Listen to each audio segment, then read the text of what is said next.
ابو امامہ رضی اللہ تعالیٰ عنہ حدیث پاک روایت فرماتے ہیں، آپ فرماتے ہیں کہ حضور نبی کریم صلی اللہ تعالیٰ علیہ وسلم نے ارشاد فرمایا،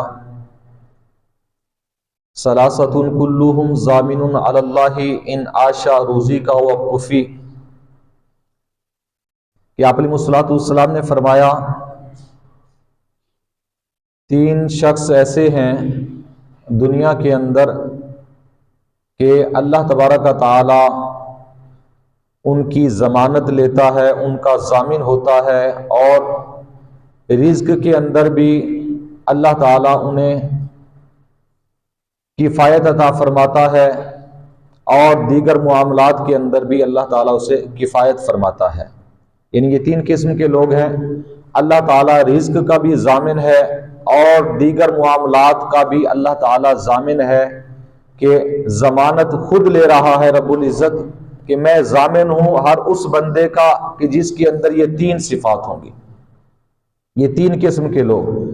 تو فرمایا آپ علیہ الصلوۃ والسلام نے وَإِن مَاتَ أَدْخَلَهُ الْجَنَّةَ، اور اگر وہ فوت ہو گیا تو اسے جنت میں داخل فرماؤں گا۔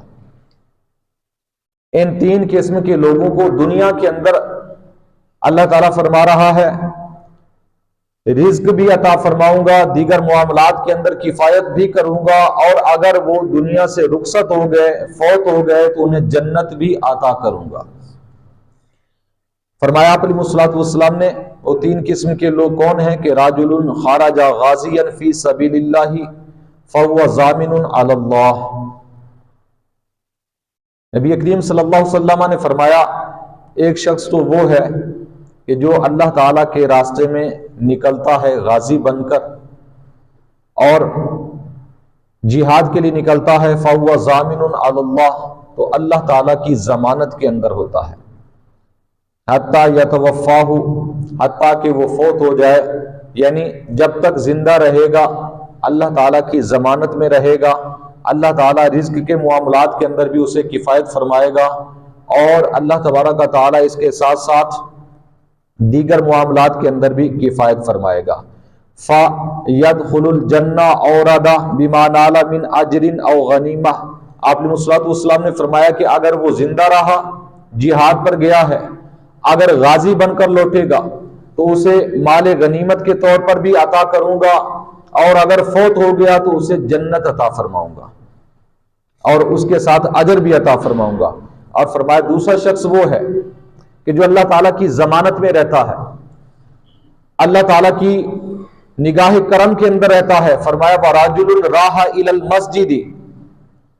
وہ شخص کہ جو مسجد کے اندر چل کر آتا ہے، نماز پڑھنے کے لیے آتا ہے، اللہ کے ذکر کے لیے آتا ہے۔ پیارے آقا علیہ الصلوۃ والسلام فرما رہے ہیں مسجد میں چل کر آنے والا یہ بھی اللہ تعالیٰ کی ضمانت میں رہتا ہے، اللہ اس کا ضامن ہوتا ہے۔ اگر زندہ رہا تو اللہ تعالیٰ اسے رزق بھی دے گا، یہ نہیں کہ مسجد میں آنے سے رزق کم ہو جائے گا، بلکہ حضور فرما رہے ہیں مسجد میں آنے سے رزق کا ذمہ اللہ کے حضور ہے، اللہ خود اٹھا رہا ہے کہ اس کے رزق کا ذمہ میرا ہے۔ اگر جب تک میرا بندہ میرے گھر میں رہے گا، مسجد میں رہے گا، میرے گھر کے ساتھ اس کا تعلق رہے گا، حضور فرماتے ہیں اللہ تعالیٰ نے اس کے رزق کا ذمہ اٹھا لیا ہے۔ اللہ فرماتا ہے رزق کی میں کفایت کروں گا،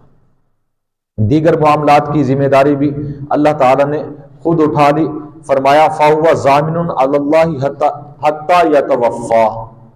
کہ وہ اللہ کی ضمانت میں حتیٰ کہ فوت ہو جائے، موت تک وہ اللہ کی ضمانت میں۔ جیسے ہی موت ہوگی، فوت ہوگا، فَيَدْخُلُ الْجَنَّةَ، نبی کریم صلی اللہ علیہ وسلم نے فرمایا فوت ہوتے ہی وہ جنت میں داخل ہو جائے گا، فوت ہوتے ہی وہ جنت میں داخل ہو جائے گا۔ اور فرمایا آپ علیہ الصلوۃ والسلام نے تیسرا شخص جو ہے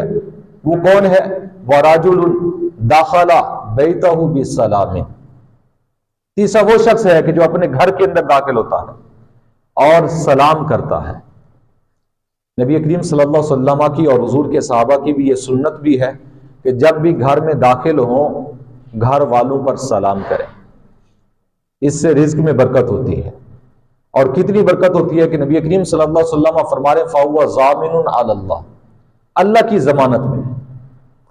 اس کے رزق کا اللہ نے ذمہ اٹھا لیا ہے،